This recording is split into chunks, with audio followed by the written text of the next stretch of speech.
नमस्कार शिक्षक मित्रमैत्रिणींनो, मी नयन स्वागत करतो आपल्या यूट्यूब चॅनलमध्ये.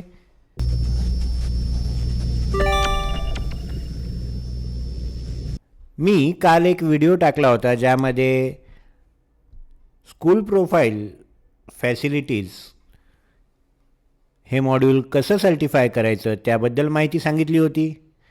मिस केला असेल तर वरती आय बटनवर आणि खाली डिस्क्रिप्शन बॉक्समध्ये मी त्याची लिंक देत आहे. सोबतच टीचर मॉड्यूल आणि स्टुडंट पोर्टल UDASमधलं SDMS हे कसं सर्टिफाय करावं त्याच्याही लिंक्स मी देत आहे, जरूर बघा.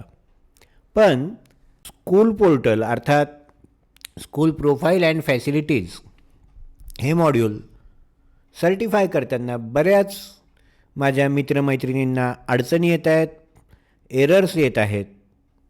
बघूयात त्याबद्दलचा व्हिडिओ. सर्वप्रथम आपल्या ॲड्रेस बारवर UDASची ऑफिशियल साईट अर्थात udas+.gov.in ही वेबसाईट एंटर हिट करूयात. राईट साईडला log in for all modules यावर क्लिक करूयात. आपलं राज्य निवडायचं आहे महाराष्ट्र आणि गो या बटनावर एक क्लिक करायचे आहे. प्रोफाईल अँड फॅसिलिटीज 2526 लॉग इनवर क्लिक केल्यानंतर आपला UDAS कोड, पासवर्ड आणि कॅप्चा फिल करायचा आहे आणि लॉग इन या बटनावर एक क्लिक करायचं आहे. लॉग इन झाल्यानंतर आपला डाटा कॅप्चरमधून जे आपलं सर्व कंप्लीटेड आहे, फक्त सर्टिफिकेशन नॉट सर्टिफाईड येतं आहे. थोडं खाली स्क्रोल केल्यावर जेव्हा 14 नंबरवर आपल्याला स्कूल सर्टिफिकेशन हे ऑप्शन पाहायला मिळतं आहे, त्यावर क्लिक केलं. जे डिक्लेरेशन आहे, I hereby declare that, याच्या समोरच्या बॉक्सवर चेक करून रिमार्क टाकायचे आहेत. जे रिमार्क 20 अक्षरांपासून 100 अक्षरांपर्यंत असावेत. Minimum 20 characters, maximum 100 characters. आणि जेव्हा आपण सर्टिफायवर क्लिक करतोय, कन्फर्म करतोय, तेव्हा असे काही एरर्स आपल्याला पाहायला मिळत आहेत. आणि हे एरर्स जे अपडेट करायचे आहेत, काय काय अपडेट करायचं आहे यांना, कॉन्टॅक्ट डिटेल्स, स्कूल रेकग्निशन आणि लोकेशन डिटेल्स असे एरर्स आपल्याला बघायला मिळत आहेत. त्यामुळे आपलं सर्टिफिकेशन फेल्युअर होत आहे. पण यापुढेच जर थोडा विचार केला, थोडं पुढं बघितलं तर visit school directory to update, visit school directory to update असं सांगत आहे. आपल्या टॅबच्या वर UDAS+ ही जी पहिली टॅब आपली ओपन आहे, तिला आपण परत ओपन करूयात, ॲक्टिव्ह करूयात. आणि स्कूल डिरेक्टरी आपल्याला प्रोफाईल अँड फॅसिलिटीजच्या आधी बघायला मिळते. Log in for school directory, log in करूयात.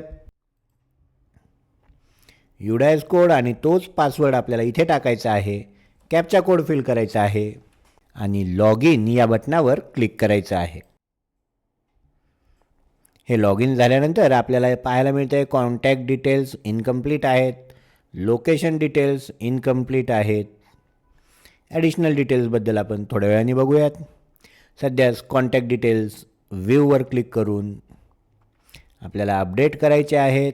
त्यासाठी राईट साईडला जो एडिट बटन आहे, त्या एडिट बटनवर एक क्लिक करूयात. बघूयात काय बाकी आहे, अपडेटवर क्लिक करून बघूयात. तर हे school contact details updated successfully असं ऑप्शन आपल्याला पाहायला मिळतं आहे. असं रिस्पॉन्स आपल्याला पाहायला मिळतो आहे. अशा पद्धतीने आपण कॉन्टॅक्ट डिटेल्स अपडेट केलेले आहेत. होमवर येऊयात. कॉन्टॅक्ट डिटेल्स कंप्लीटेड झालेला आहे. लोकेशन डिटेल्सला व्ह्यूवर क्लिक करून बघूयात. लोकेशन डिटेल्स इथून कुठूनही ते अपडेट करण्याचं ऑप्शन नाही आहे. अर्थात हे BO लॉगिनवरून आपल्याला अपडेट करावं लागेल.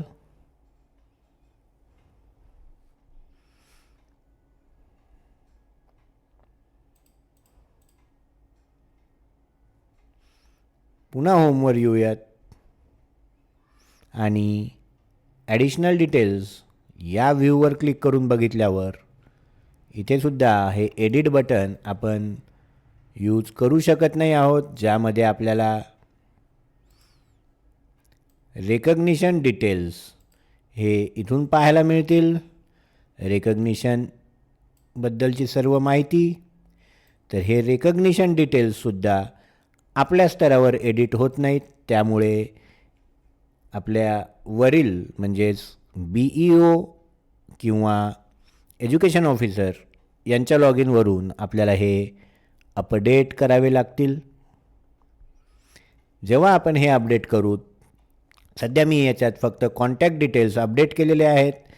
खाली बॅक टू सर्टिफायवर क्लिक करून बघूयात. पुन्हा एकदा हे सर्टिफिकेशन करण्याचा प्रयत्न करूयात. सर्टिफायवर क्लिक करून बघूयात.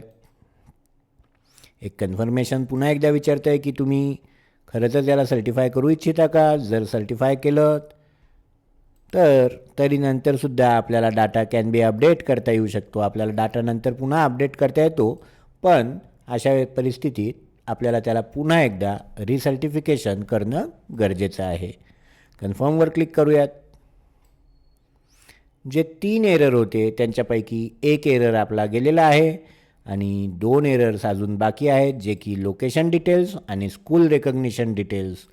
हे दोन्ही एरर आपल्याला आपल्यापेक्षा वरिष्ठ लॉगिनवरून पूर्ण करता येतील. तर अशा पद्धतीने आपण आपल्याला येणाऱ्या एरर्सबद्दल आज माहिती पाहिली. भेटूयात एका नवीन व्हिडिओमध्ये. तोपर्यंत बाय बाय.